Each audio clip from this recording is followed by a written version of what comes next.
போதும் என்கிற மனதுடனே கூடிய தேவ பக்தியே மிகுந்த ஆதாயம்.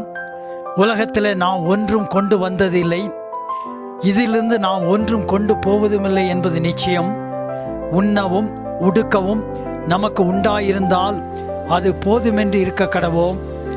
ஐஸ்வர்யவான்களாக விரும்புகிறவர்கள் சோதனையிலும் கண்ணியிலும் மனிதரை கேட்டிலும் அழிவிலும் அமழ்த்துகிற மதிகேடும் சேதமான பலவிதமான இச்சைகளிலும் விழுகிறார்கள்.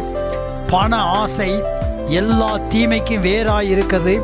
சிலர் அதை இச்சித்து விசுவாசத்தை விட்டு வழுவி அநேக வேதனைகளினால தங்களை உருவ குத்தி கொண்டிருக்கிறார்கள்.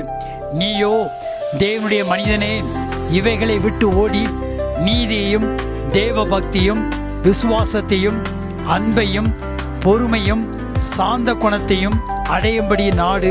விசுவாசத்தின் நல்ல போராட்டத்தை போராடு, நித்திய ஜீவனை பற்றிக்கொள். அதற்காகவே நீ அழைக்கப்பட்டாய். அநேக சாட்சிகளுக்கு முன்பாக நல்ல அறிக்கை பண்ணுகிறவருமாயிருக்கிறாய். ஆமேன். ஆண்டவர் நம்மை பாதுகாத்துக் கொள்வாராக. ஆண்டவரின் அன்பை பரப்ப லைக், ஷேர், சப்ஸ்கிரைப் மற்றும் கமெண்ட் பண்ணுங்க.